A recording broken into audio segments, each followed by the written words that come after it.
Hello students, SB একাডেমির YouTube চ্যানেলে তোমাদের সবাইকে ওয়েলকাম জানাই। আমি সুদেষ্ণা বিশ্বাস। তোমাদের সঙ্গে আমি কথা দিয়েছিলাম জিওগ্রাফি সহ অন্যান্য সমস্ত বিষয়ের বিভিন্ন চ্যাপ্টারের এমসিকিউ সেশন চালু হতে চলেছে এসবি একাডেমির ইউটিউব চ্যানেলে। ঠিক সেই কথা মতন আমরা আজকে জিওগ্রাফির ফার্স্ট যে ক্লাস অর্থাৎ ফার্স্ট চ্যাপ্টারের যে এমসিকিউ সেই সেশনটা নিয়ে আজকে চলে এসেছি। আজকের এই জিওগ্রাফি ক্লাসে আমরা আলোচনা করতে চলেছি শাস্ত্র হিসেবে ভূগোল। এই যে অধ্যায়টা একদম তোমাদের জিওগ্রাফির যেটা প্রথম অধ্যায়, সেই শাস্ত্র হিসেবে ভূগোলের কিছু প্রশ্ন, অর্থাৎ শাস্ত্র হিসেবে ভূগোল আমরা আলোচনা করব দুদিনে। আজকে আমরা প্রথম পার্টটা আলোচনা করছি, পরের যে ভিডিও আসবে জিওগ্রাফি সেটা আসবে শাস্ত্র হিসেবে ভূগোলের দ্বিতীয় পর্ব বা বাকি যে সমস্ত এমসিকিউ গুলো ইম্পর্টেন্ট সেগুলোর ওপরে। তাহলে সময় নষ্ট না করে দেখে নেওয়া যাক কি কি এমসিকিউ সেশন বা এমসিকিউ কোশ্চেন তোমাদের রয়েছে সেগুলো, এবং তোমরা এগুলোর অ্যান্সার নিজেরা করতে পারছো কিনা সেটাও কিন্তু অবশ্যই দেখে নেবে। আর আমাদের প্রত্যেকটা সাবজেক্টের যা যা এমসিকিউ সেশন চলছে মনে রাখবে পরীক্ষার জন্য ওগুলো কিন্তু যথেষ্ট গুরুত্বপূর্ণ হতে চলেছে। অনেকটা বলতে পারো পরীক্ষার আগে সাজেস্টিভ কিছু বিষয় এই ক্লাসগুলোর মাধ্যমে তোমাদেরকে তুলে ধরা হচ্ছে। সুতরাং দেখে নিই শাস্ত্র হিসেবে ভূগোল থেকে কোন কোন প্রশ্ন রয়েছে। প্রথম যে প্রশ্নটি রয়েছে, দেখো প্রথম প্রশ্নে বলা হচ্ছে জিওগ্রাফি শব্দের আক্ষরিক অর্থ কি। এই যে জিওগ্রাফি শব্দটা মানে জিওগ্রাফি শব্দটার যে আক্ষরিক অর্থ সেটা কি। প্রথমে আগে আমরা জেনে নেব এই যে জিওগ্রাফি এটা দুটো শব্দের সমন্বয়ে গঠিত। একটা হচ্ছে জিও, যার অর্থ পৃথিবী,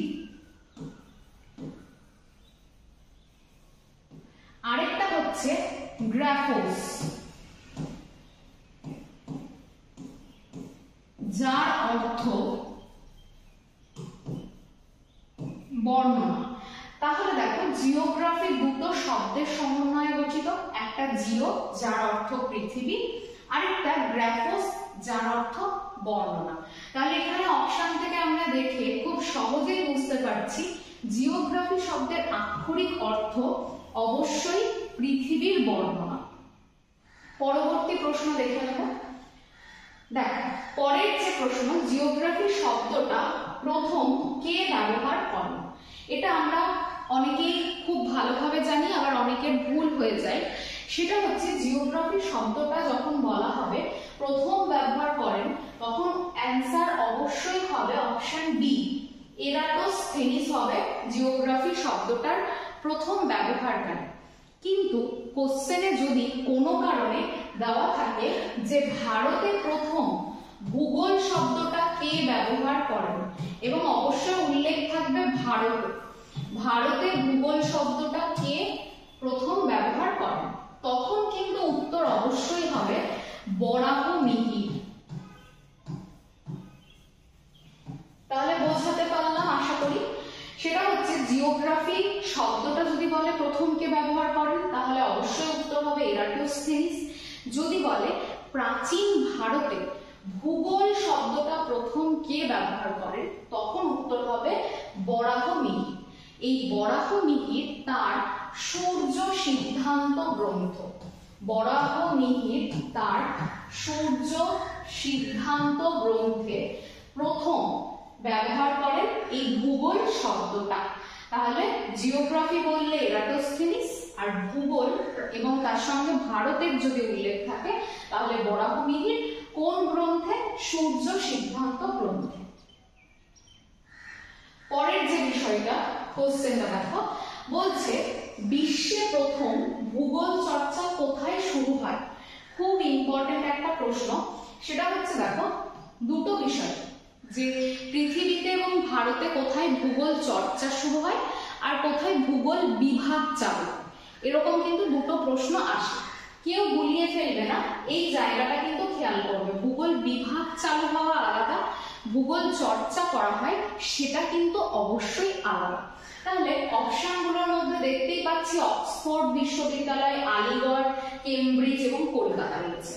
এখানে দেখো যখন আসবে বিশ্বে প্রথম ভূগোল চর্চা শুরু করেন কে, তখন আমাদের উত্তর হয়ে যাবে কেমব্রিজ বিশ্ববিদ্যালয়। কোথায়, কোন বিশ্ববিদ্যালয়ে? প্রথম ইংল্যান্ডের কেমব্রিজ বিশ্ববিদ্যালয়ে প্রথম ভূগোল চর্চা শুরু হয়।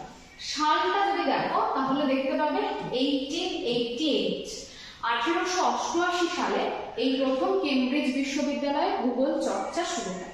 কোশ্চেনটা যদি দিত চর্চার জায়গায়, যদি দিত বিভাগ, প্রথম ভূগোল বিভাগ পৃথিবীর মধ্যে কোথায় চালু হয় বা বিশ্বের মধ্যে, তখন উত্তর দিতে হবে কিন্তু অক্সফোর্ড বিশ্ববিদ্যালয়ে পৃথিবীর মধ্যে প্রথম ভূগোল বিভাগ চালু হয়।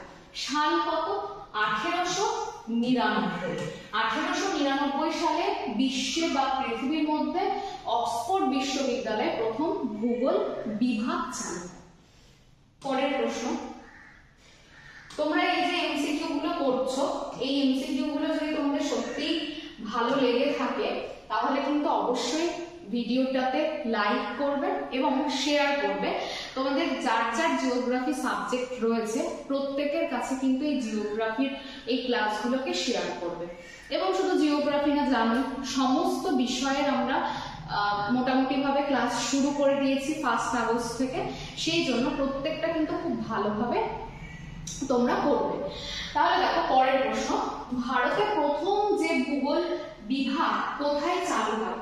ভারতের মধ্যে প্রথম ভূগোল বিভাগ চালু হয় অপশন বি, আলিগড় মুসলিম বিশ্ববিদ্যালয়। এই আলিগড় মুসলিম বিশ্ববিদ্যালয় কোথায় আছে? উত্তরপ্রদেশে। তাহলে ভারতের মধ্যে প্রথম ভূগোল বিভাগ চালু হয় কোন বিশ্ববিদ্যালয়? আলিগড় মুসলিম বিশ্ববিদ্যালয়। পরের যে এমসিকিউটা রয়েছে দেখো, বলছে পশ্চিমবঙ্গে প্রথম ভূগোল বিভাগ চালু হয় কোন বিশ্ববিদ্যালয়? আগেরটা ছিল ভারত। তোমরা এই প্রসঙ্গে অবশ্যই মনে রাখবে যে ভারত তথা পুরো এশিয়ার মধ্যে প্রথম ভূগোল বিভাগ চালু হয়েছিল আলিগড় মুসলিম বিশ্ববিদ্যালয়। সালটা হচ্ছে 1927 সালে চালু হয়েছিল। এইবার দেখবো পরের প্রশ্ন, পশ্চিমবঙ্গে প্রথম ভূগোল বিভাগ চালু হয়, মনে রাখবে অবশ্যই কলকাতা বিশ্ববিদ্যালয়। তাহলে পশ্চিমবঙ্গে ভূগোল বিভাগ প্রথম চালু হয় কলকাতা বিশ্ববিদ্যালয়। সালটা 1953। তাহলে এটা কিন্তু মনে রাখবে। এবার পরের প্রশ্ন, আমরা এই যে বারংবার ভূগোল নিয়ে আলোচনা করছি, ভূগোলের প্রধান বিষয়গুলো কি কি? সেখানে দেখো 4টে, 3টে, 5টা, 2টো। তাহলে ভূগোলের প্রধান বিষয়ের সংখ্যা হচ্ছে 2টি। কি কি নিয়ে ভূগোল আলোচনা করে সেই উপাদান দুটোও জেনে রাখতে হবে। একটা হচ্ছে প্রকৃতি, আরেকটা হচ্ছে মানুষ। তাহলে ভূগোলের যে প্রধান আলোচ্য বিষয় সেটা হচ্ছে প্রকৃতি এবং মানুষ। পরের যে প্রশ্ন সেটা দেখে নাও, বলছে যে ভূগোলের জনক কাকে বলা হয়? তাহলে দেখো, যদি বলতো কোশ্চেনটা একটু অন্যরকম হতে পারতো, আমি পরে আলোচনা করছি, আগে এটার উত্তর বলে দিই। ভূগোলের জনক বলা হয়, খুব সহজ উত্তর, সেটা হবে অপশন বি, এরাটোস্থেনিসকে। ভূগোলের জনক বলা হয় এরাটোস্থেনিসকে। যদি চাইতো ভূগোলের প্রকৃত জনক কাকে বলা হয়, তাহলে প্রকৃত জনক, প্রকৃত কথাটা যদি এক থাকতো তাহলে উত্তর হতো হ্যাকাটিয়াস, অর্থাৎ এইটা হতো আমাদের উত্তর। তাহলে যদি বলে ভূগোলের জনক আমরা বলবো এরাটোস্থেনিস, যদি বলে ভূগোলের প্রকৃত জনক আমরা বলবো হ্যাকাটিয়াস। পরের প্রশ্ন দেখো, বলছে পরের যে প্রশ্ন, আধুনিক ভূগোলের জনক কাকে বলা হয়? এরাটোস্থেনিস আছেন, হাম্বোল্ট, রিটার, টলেমি, ডকচেভ। মনে রাখবে আধুনিক ভূগোলের জনক বলা হয় হাম্বোল্ট, মানে আলেকজান্ডার ভন হাম্বোল্ট এবং কার্ল রিটারকে। এই দুজন ব্যক্তিকে বলা হয় আধুনিক ভূগোলের জনক। পরের যে জায়গাটা দেখো, পরের এমসিকিউটা বলছে মানবীয় ভূগোলের জনক কাকে বলা হয়। এখানে দেখো যে অপশনগুলো আছে তাদের মধ্য থেকে যেটা উত্তর হবে, সরি ভুল বললাম, ভারতীয় ভূগোলের জনক কাকে বলা হয়। যে অপশনগুলো রয়েছে ভারতীয় ভূগোলের জনক মানেই মনে রাখবে শিবপ্রসাদ চট্টোপাধ্যায়। তাহলে ভারতীয় ভূগোলের জনক হচ্ছে শিবপ্রসাদ চট্টোপাধ্যায়। পরেরটা দেখো, পৃথিবীর মানচিত্র প্রথম কে অঙ্কন করেন। ভীষণ ইম্পর্টেন্ট একটা প্রশ্ন এই চ্যাপ্টারে। পৃথিবীর মানচিত্র প্রথম কে অঙ্কন করেন। Option A Carl Ritter, B Ptolemy, C Anaximander, D Herodotus. অবশ্যই এটার উত্তর হবে, একদম শিওর হয়ে জেনে রাখবে, সেটা হচ্ছে অ্যানাক্সিমান্ডার প্রথম পৃথিবীর মানচিত্র অঙ্কন করেন।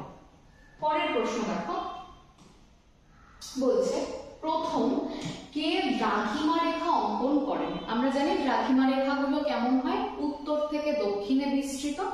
দ্রাঘিমা রেখাগুলো প্রত্যেকটাই অর্ধবৃত্ত হয়।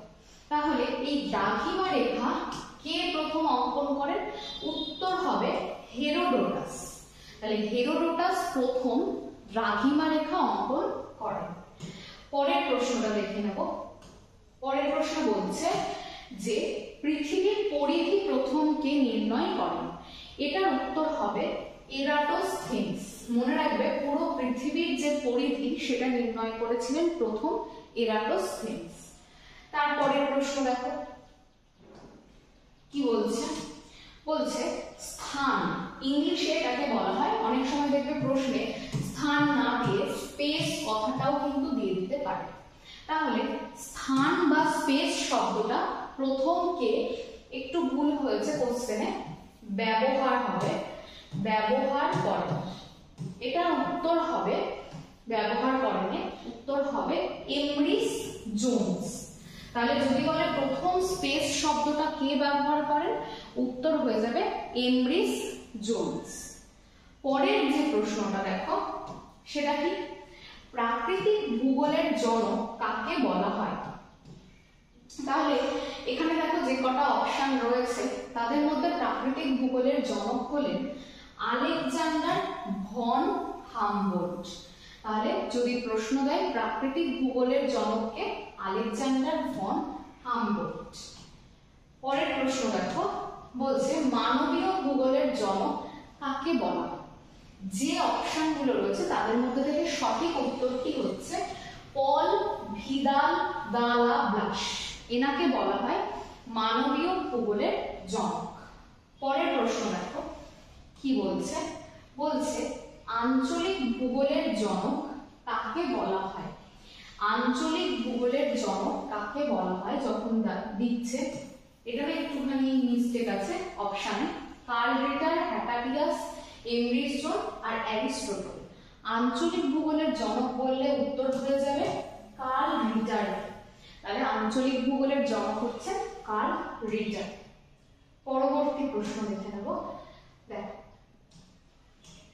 বলছে কোন স্থানের অবস্থান নির্ণয়ের পদ্ধতিকে কি বলে। এটা তো প্রশ্ন হতেই পারে, আবার এটাও দিতে পারে আধুনিক যুগে কোন স্থানের অবস্থান নির্ণয়ের পদ্ধতি কোনটি। তখন উত্তর হবে, আমরা প্রত্যেকে জানি জিপিএস। এই যে সেক্সট্যান্ড, এটার দ্বারা তো আমরা অক্ষাংশ নির্ণয় করি, আর আরএস মানে রিমোট সেন্সিং, এটার দ্বারা আমরা কি করতে পারি, কোনো বস্তুকে স্পর্শ না করে স্যাটেলাইটের মাধ্যমে বা বিমানের মাধ্যমে আমরা সেটার ছবি তুলতে পারি। আর জিআইএস বলতে বোঝাচ্ছে এটা হচ্ছে একটা কম্পিউটার ভিত্তিক ব্যবস্থা, যেখানে কি করা হয়, এই জিআইএস এর মাধ্যমে আমরা তথ্যগুলোকে সংগ্রহ করি, সংরক্ষণ করি, বিশ্লেষণ করি। যেগুলো আমরা সংগ্রহ করি সেই তথ্যগুলোকে আমরা সব এই জিআইএস এর মাধ্যমে কিন্তু একদম সংরক্ষণ করেও রাখতে পারি। তাহলে অবস্থান নির্ণয়ের পদ্ধতি যখন বলবে জিপিএস, থেকে আমরা প্রত্যেকে ফোন, ঘড়ি এগুলোতে জিপিএস দেখে দেখে বিভিন্ন জায়গায় পৌঁছে যায়, সেটা মনে রাখবে জিপিএস, অর্থাৎ ফুল ফর্ম হচ্ছে গ্লোবাল পজিশনিং সিস্টেম। পরের প্রশ্ন কি বলছে, নদীর ক্ষয়কার্য ভূগোলের যে শাখার সাথে সম্পর্কযুক্ত। তাহলে এটার উত্তর কি হবে দেখো, প্রথম অপশন আছে জলবায়ু ভূগোল, বি ভূমিরূপ বিদ্যা, সি মানবীয় ভূগোল, ডি মৃত্তিকা ভূগোল। তাহলে যখনই নদীর ক্ষয়কার্য বলছে আমরা অবশ্যই বুঝে নেব এটা কিন্তু ভূমিরূপ বিদ্যার সঙ্গে সম্পর্কযুক্ত। তাহলে দেখো ভূমিরূপ বিদ্যা কি করছে, আমাদের নদীর ক্ষয় সঞ্চয়, হিমবাহের ক্ষয় সঞ্চয় এই সমস্ত কিছু নিয়ে কিন্তু আলোচনা করছে। দেখো আজকের যে ছোট্ট সেশনটি ছিল এমসিকিউ এর প্রথম চ্যাপ্টারের ওপর সেটা শেষ হলো। আর তার সঙ্গে তোমাদেরকে এটা বলে রাখো, তোমরা কিন্তু যারা প্রস্তুতি নিতে চাইছো ফার্স্ট সেমিস্টারের এক্সামে তারা অবশ্যই চ্যানেলটিকে সাবস্ক্রাইব করে রেখো, কারণ অন্ততপক্ষে কোশ্চেনগুলো পড়ে গেলে আমার তো মনে হয় না কোনো ক্ষতি হবে, এবং আমাদের যতটুকু ধারণা তাতে তোমরা এই প্রশ্নগুলো পড়লে অনেক প্রশ্নই কিন্তু এখান থেকেই তোমরা কমন পেয়ে যাবে। সুতরাং প্রত্যেকটা সম্পূর্ণ অভিজ্ঞতার ভিত্তিতেই কথাটা বললাম, সুতরাং কেউ সিরিয়াসলি নিও না। যাদের পুরো পড়া হয়ে গেছে বই তারা অবশ্যই সেইভাবেই প্রিপারেশনটাকে নাও, আর তার সঙ্গে এই এমসিকিউ গুলো একটু প্র্যাকটিস করে নাও। আর যারা কিছুই পড়নি ভালো করে এতদিন তারা কিন্তু উঠে পড়ে লাগো, কারণ আর মাত্র 1 মাস সময় আছে তোমাদের ফার্স্ট সেমিস্টারের এক্সামের জন্য। সুতরাং আমি আবারও বলবো চ্যানেলটিকে সাবস্ক্রাইব করো, আজকের এই ছোট্ট ক্লাসটিকে শেয়ার করো, এবং তার সঙ্গে কিন্তু ভিডিওটা ভালো লাগলে লাইক করতে ভুলো না। দেখা হচ্ছে পরবর্তী ক্লাসে, ততক্ষণ প্রত্যেকে ভালো থেকো এবং সুস্থ থেকো। ধন্যবাদ।